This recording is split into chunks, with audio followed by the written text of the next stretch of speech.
Sound check. Check 1, check 2.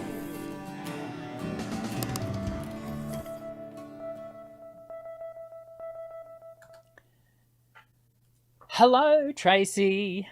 Hello, Daniel. We finally got you on. Yes, Yes. this is wonderful. Not- Great day. Yeah, not that you knew that but anyway, you're here, and that's all that matters. You're having some crazy weather up your way as well, hey? We are. Yeah. Townsville is literally really dry this time of year, and it has been pelting. We've even got hail. It's been really strange. I don't know what's going on. It's weird, isn't it? It's weird. Yeah, very. Yeah. How long have we known each other? Well, I was calculating while you were introing before, and it's been 20 years. Really? Yeah, because of where I've been living in those times, I just added it all up. It's 20 years. Oh. Yeah. I suddenly feel even more tired than I already did, having done the 10Ks yesterday. Wow, 20. Yeah, well done. So that puts us back in 2004. Yes. Wow. Yeah. Did we meet at the con? It was before I went to the con. Oh. It was before. I think I don't know, but I know it was before I went to the con, because it was when I was living in the previous house, and that was 2 years before I lived here. And I had a new baby, so I don't know how it all sort of came in, but somehow we started talking. Yeah. Right. There you go. About what we were doing, and you were doing workshops and things like that. Yeah. Wow. Yeah. That's a long time. Yeah. And over that time, our careers have evolved, and you are doing such amazing things up in Townsville. Why don't you can you tell us a bit about your performance, because you've done so much performance, how you came into teaching, and what you do now up at the voice singing school? Yeah, well, my performance started back when I was in my teens, and I would sing anywhere. Got myself a band together. I just wanted to sing, and I wanted to sing contemporary pop rock kind of music. And so I was very, very lucky that one of the gigs, I think I was playing to about 6 people, and a New Zealand band walked in and they saw me singing. And they contacted me a few months later, and they said, would you consider flying to and from Rockhampton, of all places, every weekend? And I thought, yeah, sure. This is really not ever going to be a thing. Anyway, they did. And for 2 years, I was in a band called Mr. President, and they flew me backwards and forwards to this massive big nightclub called Flamingo down in Rockhampton. Best time of my life. It was brilliant. Wow. And that's really when I got traction, because they worked 5 nights a week. I started doing 3 nights a week. And then I finished my hairdressing apprenticeship, because Mum and Dad wouldn't let me finish that. And I'm sorry. I'm going to interrupt. That's why your hair always looks amazing. Yeah, so things are adding up for me now. I get it. That's why Tracey's hair always looks amazing. She's a hairdresser. Yes. There's a big X in front of that hairdressing now. Okay. But that's why I was flown down, because I had to work here Monday to Friday, get on a plane Friday afternoon, work Friday, Saturday, Sunday night, get on a plane Monday morning, work Monday. Yes. Hence, you could say a bit of vocal fatigue would kick in, singing 3 nights a week, hairdressing 5 days a week. That's pretty hectic. Yeah. So that was sort of the beginning of my full-time career. Then I went down south and joined them the day I finished my hairdressing apprenticeship. Yeah. I just want to put a tab on that little thing that you just mentioned. Hence, we got some vocal fatigue, and just listening to there's a lot going on there. We'll come back to that, because it's obviously a big part of what brought about some vocal deterioration for you. Let's jump a bit more forward. I jump forward beyond that. And how did you get into the singing teaching thing? Because you Wow. deep dived into that space. Yeah, well, I'd had my first son, and it wasn't much fun getting home at 3 a.m. and then being woken up at 6 a.m. to feed my baby. So I kept thinking, what am I going to do? What am I going to do? And just so it would have it, I just kept, thinking, what am I going to do? And my good friend Katrina Ryan, she's a singing teacher here in Townsville. She's also singing in my dad's jazz band at the time. And so she rang me and said, my husband's been posted to Perth. Would you take over my singing students? I was like, no, I wouldn't know the first thing about it. I wouldn't know what to do. She's like, it's fine, I'll teach you. So I studied under her for quite some time. And then she left me 19 students. And it was such a blessing.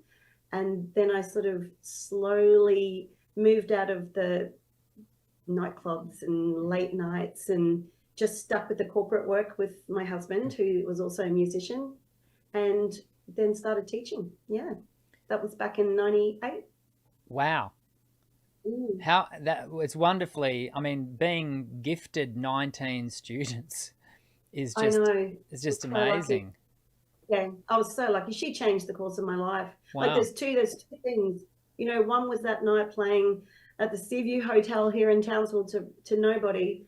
And that phone call then changed the direction of my life, because that was just incredible, that journey. Yeah. And then this phone call, entrusting me with her students. And Yes. then, luckily I was able to then go on and start studying voice. And evidently she saw something in you that you didn't even know was there, because you've gone on to prove that trust was well placed. Even if pretty hard. But of course. So, but it's nice to think that she could see that in me, I guess. Yeah. When you then came to, you obviously got in 98, you started doing this teaching thing. At what point did you feel like you wanted to deep dive even further into vocal pedagogy? Because you've done vocal pedagogy studies. And I have. Big reason for that. The classical teachers of the time did not like a contemporary teacher here in Townsville. It was hard. I had some awful things said about what I could potentially do to a young person's voice with contemporary technique. Yes. And I know I don't have the qualifications. I didn't have the qualifications that I have now, but I'd still studied under Katrina for quite some time. Yes. And studied a lot of vocal health and vocal production in a healthy way. And so I was only teaching what I knew. And so I only had beginners. And not any professional singers either. So I was very careful with what I did. Yes. But that was the catalyst for me, definitely the catalyst for me. And I wanted to be able to not only have the professional experience, but I needed the scientific knowledge to back up what I was teaching. And I had to, because I was on an island here on my own, And as we move forward, I think it's important that we just, write a small disclaimer here that certainly here in Australia, there is a greater level, of understanding from our classical colleagues that contemporary. But I remember being, looking back 30 years, and there just wasn't that option. You had to do, if you wanted to learn to sing, you had to learn to sing classically. Right. And we know so much more now, and Australia is actually quite mature in its thinking in these areas now, whereas I know that places like the US, there's still some challenges there from certain sectors. Yeah, that's sad, because the collaboration now is beautiful. Very strong. Just here in Townsville now, they're just beautiful and very, inclusive. And it's great. But it takes brave people like yourself to hold the hill for a period of time until you get that reinforcement of knowledge and fellow pedagogues who come alongside you. So, you know, kudos to you to being on the island and holding firm for the period of time you needed to. Don't tell me I can't do something. Don't tell me I can't do something. Red flag to a bull. Because now you have a massive school. You know, how many teachers do you currently have? There are 8 of us all up. That's crazy. Yeah. That's amazing. Yeah. It's pretty cool. Are you teaching anything other than voice, or is it just voice? Just voice. Wow. No, just voice, yeah. So how many students is that all up? We've got around 200. How exciting. Yeah, it is good. It's great. It's just so lovely seeing young people be able to sing the songs on the radio that they love. And we can guide them in the way that they should be singing them or should not be singing them. Or should not be singing, yes. Yeah. Yeah, it's really, really good. And all the girls that work here, they grew up here as students. So they're well, you know, versed in our culture and the heart of why I do what I do, which is nice. Yeah. No, and I know that you're a great believer in us as artists are not just larynges, right? We're human beings, and it's the growth of the human being that encases the larynx that is what good vocal pedagogy is about. It's far more holistic than just the sound you make. Yeah. Absolutely. Yeah. Yeah. Absolutely. Yeah, there's a lot more to it. Can we go back to that tab I put in our conversation and because there was a point many moons ago for you where your voice did fall into some disrepair, and I wanted to take the opportunity to talk about that with you, because even the other day someone left a comment on one of my reaction videos, you know, saying that such and such a singer, they're not as good as such and such a singer because they had nodules last year, and that therefore, you know, means they're not as good. Now, fortunately, I'm very well versed in this particular singer's voice, and I know a lot about. I've watched them a lot, and I know their function. Yeah. Almost certainly, it's the amount of use that voice has had to carry that has left it vulnerable to some wear and tear. Yep. So we know that there's still these attitudes around, you know, voice injury.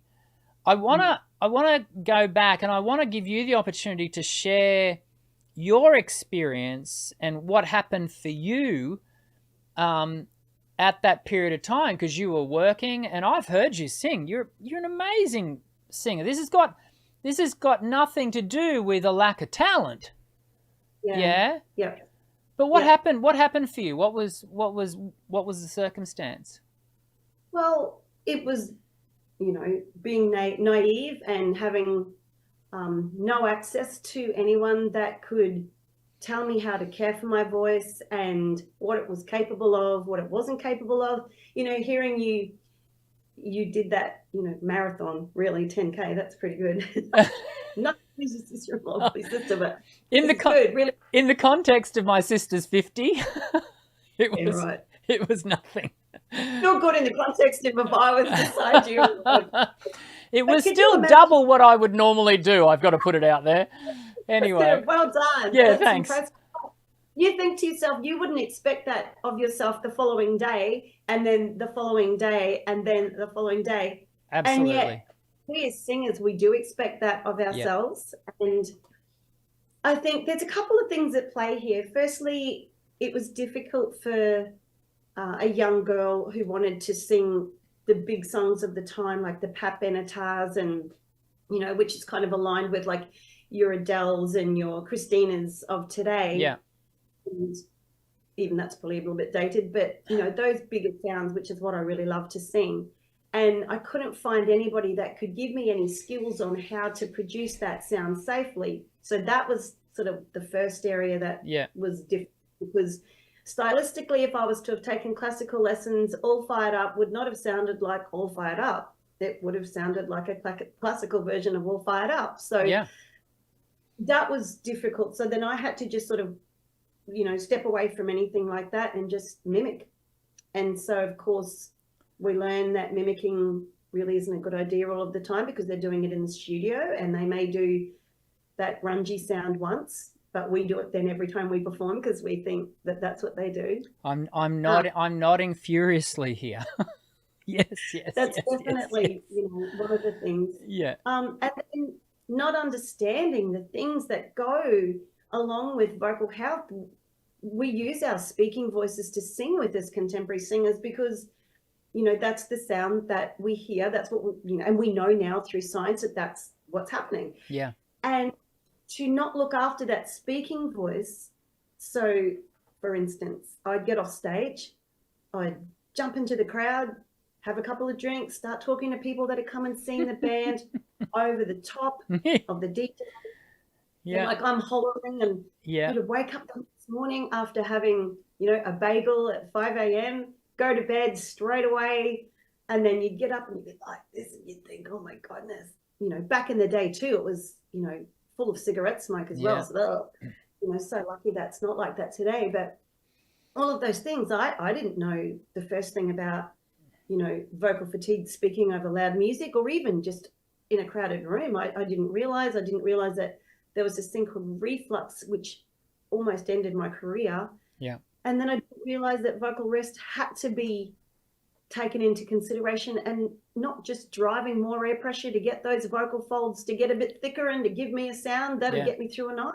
You know, and sure, I know that when it comes to musicians, that this is our only source of income. Sometimes we've got to get through what we've got to get through. But there has to be a point where your vocal knowledge allows you to know just how much of that you can do. I knew nothing. So knew nothing at all. So then it's kind of frowned upon that all of a sudden you lose your voice. But I was, you know, at the beginning I was singing quite well, and it surprises me. I've gone back since, you know, liaising with you. I actually got sent something from when I was singing at 18. I'm like, damn girl, you know.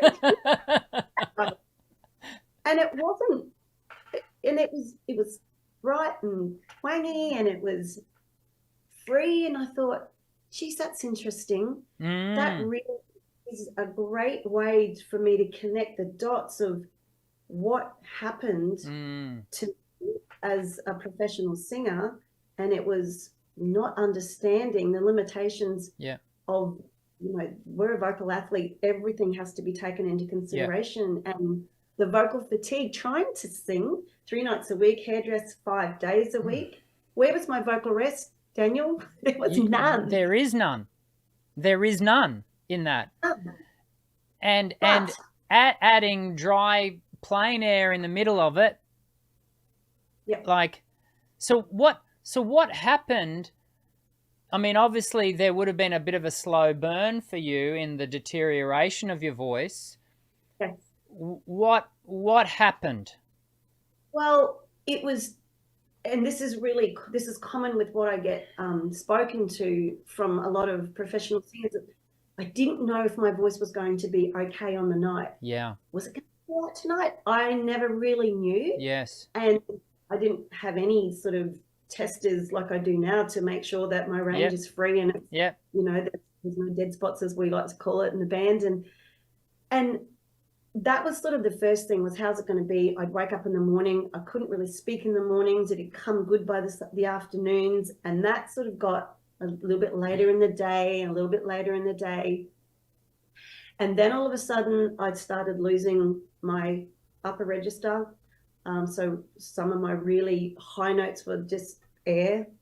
Some of my lower notes were starting to get quite crunchy.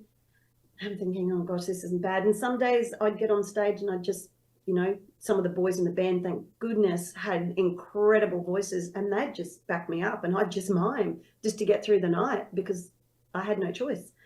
So that sort of was sort of maybe what you call the slow burn, which I like that. That was a great way of putting it. And then all of a sudden, the husky voice, people would say to me, "Oh, I love your husky voice." I'd be like, "Oh, that's cool." So you'd always speak on that crunchy voice, you know, like speak on that fry because it was your sound. Yeah. And so you get in this awful loop of Yeah. speaking on that sound. There was no freeness, and then the tightness started. So then I'd have to get louder to get higher. All the things that, you know, we hear as teachers and go, you know, you just get so worried because not only do I know through education, I also know through experience. And so that's heartbreaking to hear people say that, because I think, oh, if you don't listen to me, I know where you're heading. Yes. And I don't want that for anyone. Yeah. And then I was on stage, and it was an incredibly big night at this nightclub. You know, it's 3 stories. It was just absolutely packed. And of course, you know, you get on that real excited thing. And so I just kept singing, and I knew I was in trouble. And then all of a sudden, and they say you can't do this, but I swear I did. I was singing, and then I went, and I can swear that I tasted blood. Like I said, they say that that's rare, but it was a hemorrhage. Yeah. And so that was devastating, because not only was it my income, everything. Like, I am my voice. I just bought this shirt the other day that said, what did it say? Something like, I don't always sing. Oh, yeah, wait, hang on. Yeah, yes, I do. But that's just me, you know. I'm always teaching singing, studying singing, you know, mentoring singers. Yes. It is me. It is everything about me. I love it. It's just everything. And so to have that taken away from me was like, I had to write. Mum wouldn't let me on the phone, even though I was in my 20s. I went home. I had no income. I couldn't talk. At the time, I dare say you didn't know it was a hemorrhage. Mind you, everything you just described is maybe not the tasting of blood, though. I've had students who have told me they've spotted blood onto a hanky or something. Oh, okay. Yeah. So, but that instantaneous, almost like a pop or a snap and suddenly you have no voice, classic hemorrhage. How did you then go about discovering that that's what you had happen? Well, that really didn't get diagnosed until ages afterwards. It was vocal rest, speech pathology. So that would have, it was in the early 90s. Wow. That happened. Wow. In the early 90s. Yeah.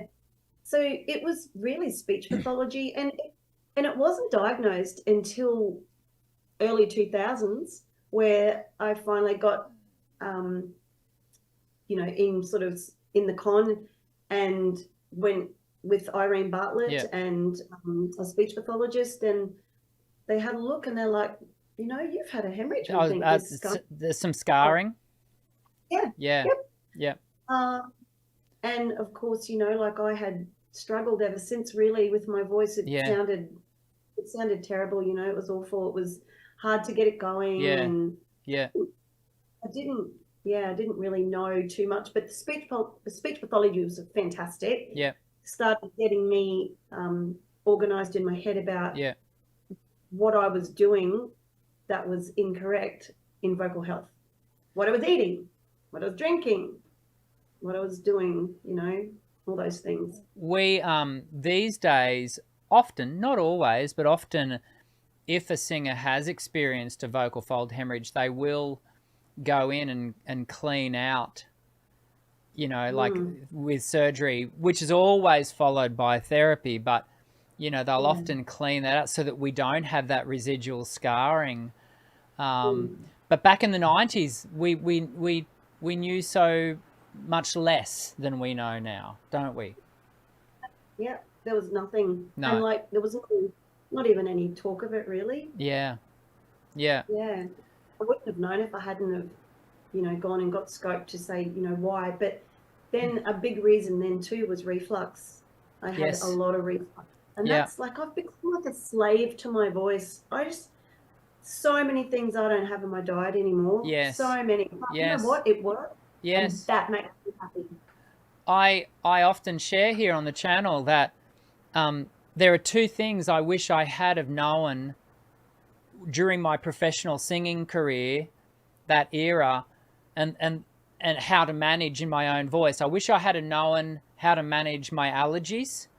I didn't even realize I had allergies, but I now know that I do, and I know how to manage them. And the second one is reflux. You know, our understanding, I mean, I lost gigs because of reflux.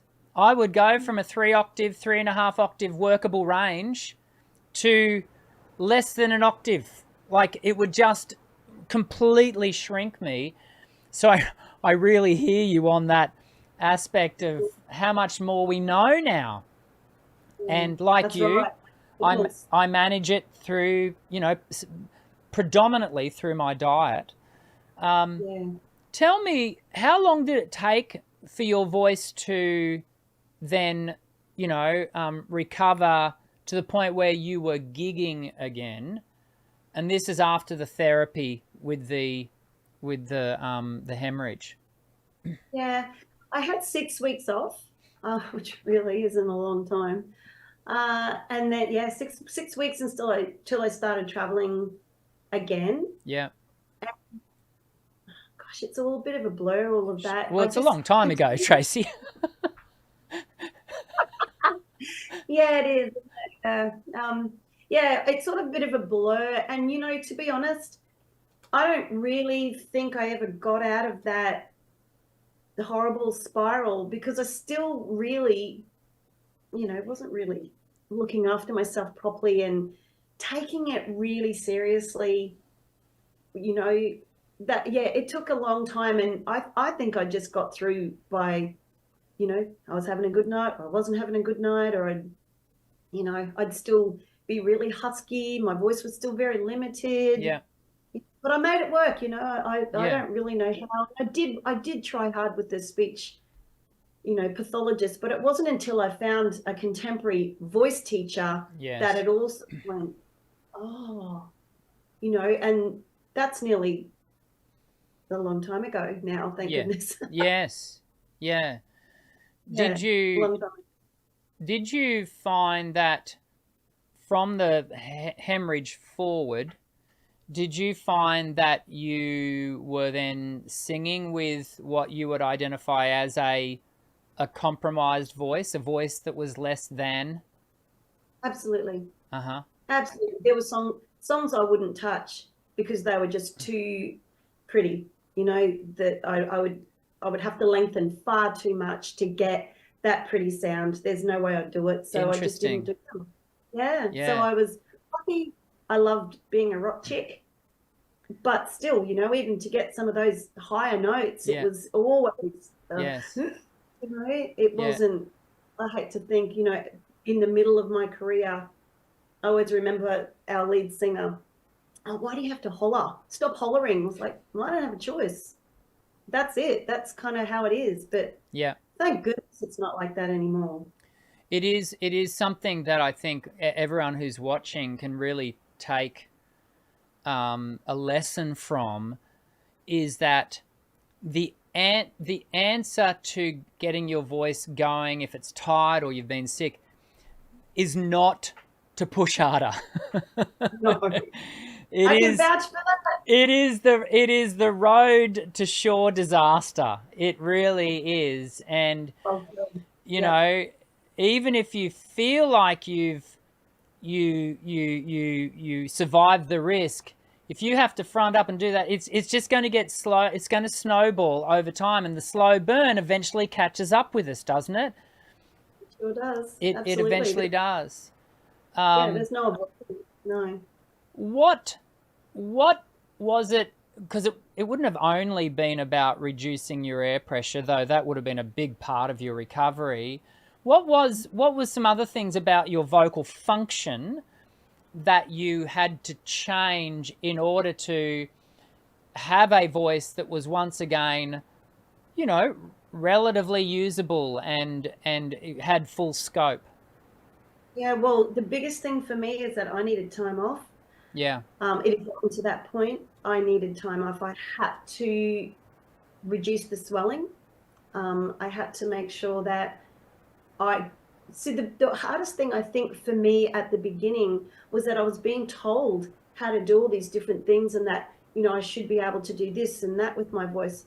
But I couldn't lengthen my vocal folds and get closure. I just couldn't. So unless I had a heap of subglottic air pressure and thick folds, I couldn't make much of a sound. I could stretch it to this far, but I couldn't let anything else happen because it would just go, you know, I'd get all these awful, you know, just yucky. It was awful. So I think that was the hardest part, was to trust the process.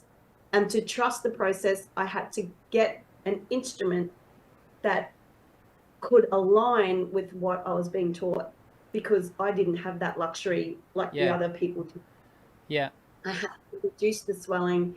I had to relearn and trust. I was actually just going through, this was so great. It's so great that you asked me on the show, because I went back and I read what that young girl had written in this big journal, and she had no trust in the fact that she would ever be able to do that. Because the minute I would try and get a higher sound in a lighter, in a lighter tone, it was a disaster. It would just die. There'd be no sound. Yes. So that was the biggest thing. So I think that's something that I really try really hard to let people know, is once it does get past a certain point, rest is all you have left.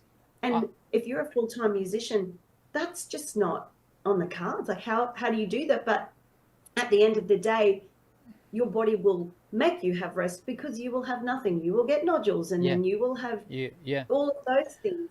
You know, I have said many times here on the channel that I have come to think that one of the most undervalued aspects of a singer's life is vocal rest. You know, I think there are so many challenges that could be averted. Absolutely. If only the singer had had opportunity to rest. Absolutely. And it comes back to that vocal dose thing, right? Is that in fact, I got to the end of my 10K run, because the 10Ks that I did with my sister yesterday was the 30 to 40 stint. So, and I chose that one because I figured she'd be tired by then. And we would... She's already done 30. Yeah, the pace will have slowed up a little, and I can just, slip in there and meander along next to her. Gold. And I got to the end of that 10K, and I felt good enough to do the final 10 with her, and so, which would have been, but I made the choice. I thought, no, I am going to stop, as much as it would be lovely, from a, to join her. And there were other people who did join her, so it wasn't as if she was doing that last 10 by herself. But the choice to stop, I don't think I would be in the same physical condition that I am now had I gone on to do another 10. Yeah, and I think that's where we as singers, we get excited in the moment and we think, let's rock on. But actually, maybe that's not the best choice for your voice. Maybe we do need to pull in, have some rest, let any residual, fluid retention that is coming in there to try and, cushion the voice, let that clear out. What do you say to working singers now in finding that opportunity for rest? Definitely. Well, from the time that they hit the gig to making sure that they're not out there talking, because obviously that's going to be a disaster. Yeah. And then when they're finished, that they're not back out there talking, and that they get that rest. You know, sleep, it's not a luxury. It's part of the fuel that makes us be able to continue as singers. And so if we need that little bit of extra sleep, you know, take it, because that's a place then when you're not talking to anyone. And I think too, because, you know, we're communicating, you know, we've got families to organize, we've got jobs, you know, we're talking, you know, if you're just purely gigging, you're going to be talking to management. So again, you're using your instruments. So there has to be a certain part of every single day where there is no speaking, and that you do get your solid sleep. You really got to be very mindful of all of that, because you've got to rest your body. But it's just difficult because that part of our body runs everything, doesn't it? Unless you're into sign language. Yeah, there's it.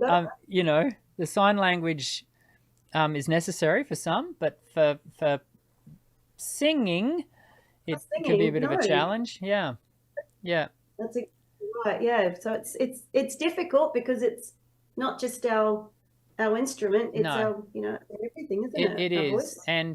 And we're not robots. You know, we are a finite biological being, and it is so important that we're very unique individuals within a band scenario. You know, I think instrumentalists often can learn to look after themselves better also, but at least for them, you know, if they're sick, they can still play often. It might not be a fun gig, but they can still do it and not do any damage to themselves.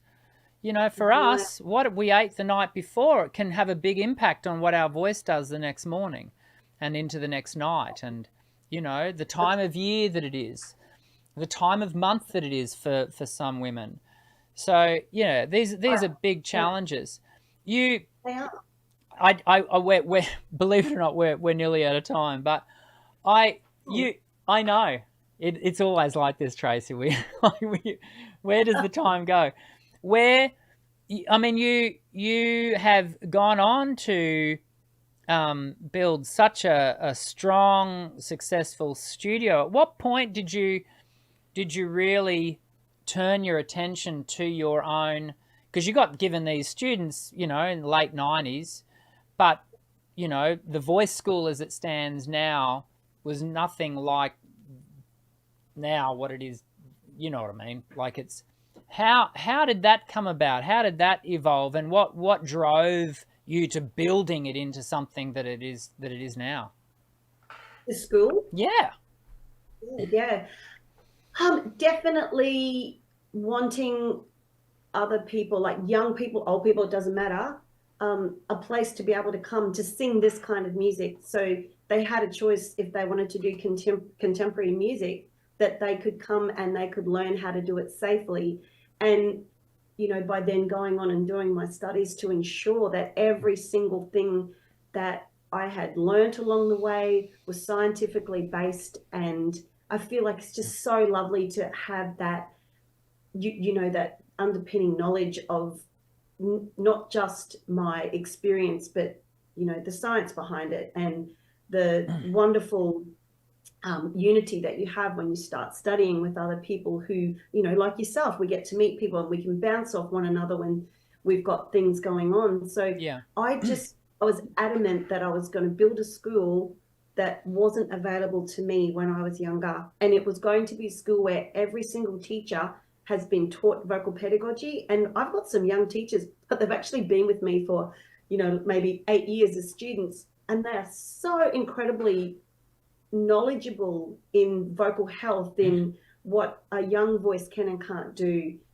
You know, it was really important to me. And then, you know, through all of that, my vocal health got better and better and better. And now at the age of 55, I just performed up in Cairns at the casino and probably had one of the best vocal performances of my life. And my eyes were just getting bigger and bigger, thinking, oh my was that me? And it got recorded, and it was like, it was me. So everything that I have learned and everything that I teach, it works. And it's thrilling. It's really great to know that somebody that came from, the cinders of where my voice was and rose up and really, really took it seriously about keeping my voice healthy. Even at this age. And people say that you start to get a decline. Well, I'm getting extra notes, so you're never too old either. You can just there is so much hope, I think, that you've just communicated to people watching who have heard you talk through vocal hemorrhage, the challenges you faced, and yet here you are. And you didn't even, if I might be so bold, you didn't even receive the modern response that we would give a voice that's had a vocal hemorrhage, and it sounds like a significant hemorrhage, which has then led to you developing scarring, which has created issues in itself. And yet here you are now. Yeah. That's amazing. And I hope that really communicates a lot of hope to people that are maybe facing their own vocal challenges, that, if a voice falls into disrepair, it is not your fault. It's unless you are intentionally doing something really dumb, but a lot of times there's no intention driving the vocal injury. I've broken bones on the touch football field. I can tell you, I did not go out onto the field intentionally to break any bones. And it's the same with voice. No singer steps onto a stage to intentionally have a hemorrhage or to intentionally develop nodules. And so it's so important that we understand that the journey of recovery partly has to be driven by great diagnosis, good ENT, laryngologist, speech pathology, but also the psychology around that recovery. And you moving into a place that does not carry any self-blame, does not take on board any blame from others, and that you can fully, in let's say in most cases now, because there are conditions and scenarios for the voice where full recovery is not likely, but for most of the things that we would encounter as singers, we can see full recovery, can't we? Yeah. Oh, absolutely. They said to me, again, don't tell me I can't do something, that, you would learn to work around. And I thought, does that mean that's all I have left? I thought, no, I will sing that song.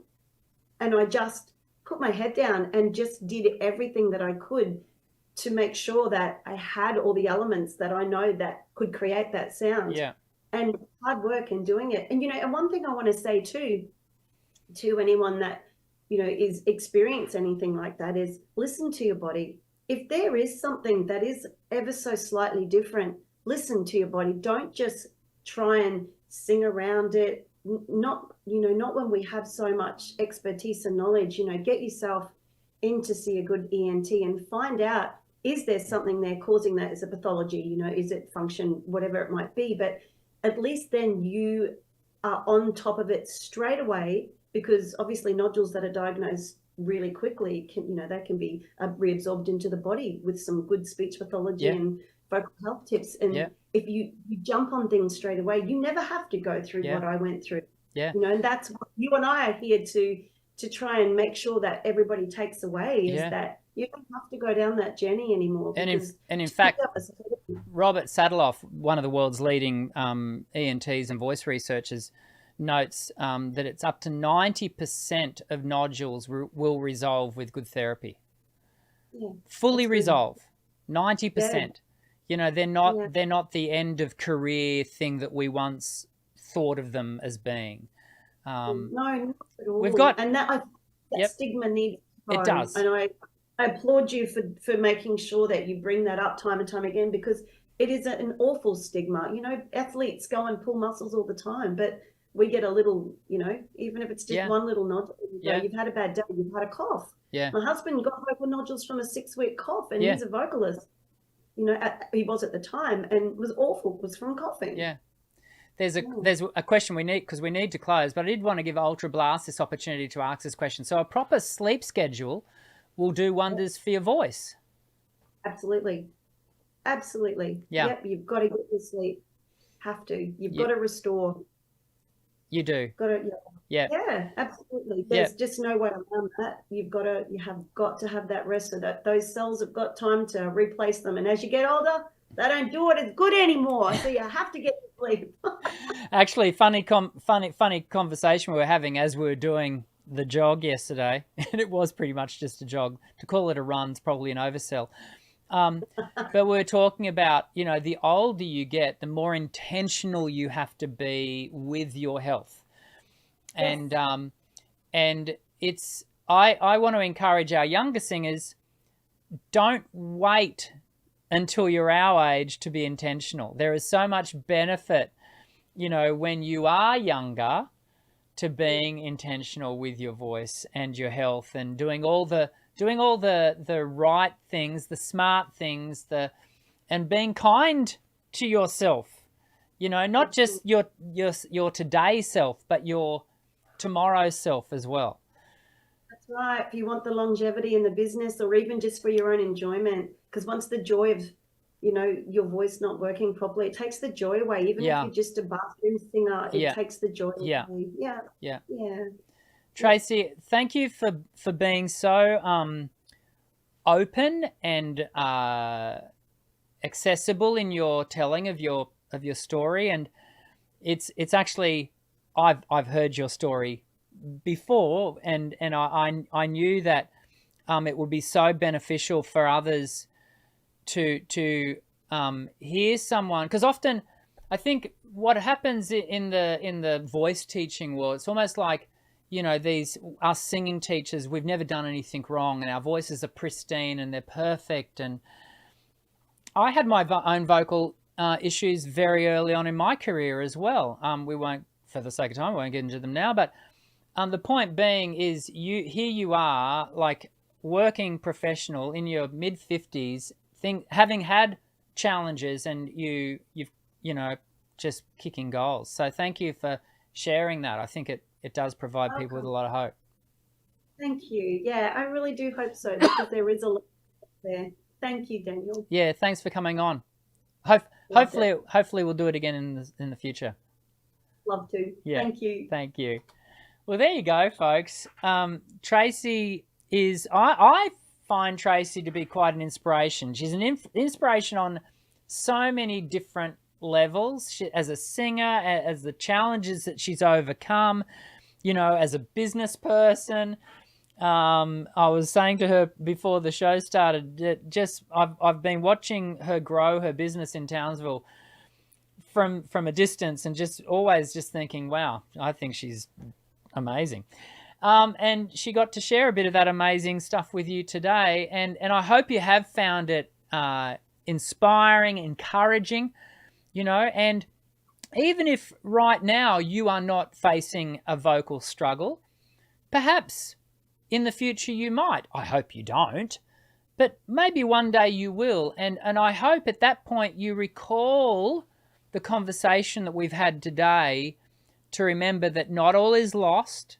There might be a journey of recovery that you have to go through, but that doesn't mean the end of the road for you. And that's what I really want you to take away from today. Please hit the thumbs up button if you've enjoyed today's show. That was. I'm feeling buoyed by that conversation. Next week, we're going to do a Q&A, so make sure you come in with your questions. I was pleased that we could get Ultra Blast's question up on screen for us.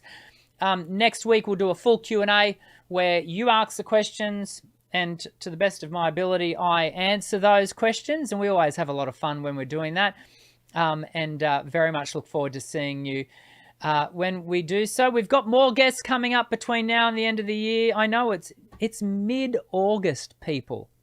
Where has the year gone? But we've got more special guests coming up. We've got Kate. I go to say her name, and now I'm Kate Neely, Fraser Neely. We've got Joanne Bozeman. We've got Linda's going to join us at the end of the year.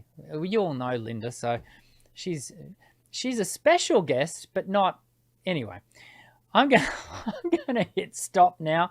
Have a great week, everyone. We'll see you next week when you'll always hear me end each show by saying, I'm Dr. Dan. Sing well.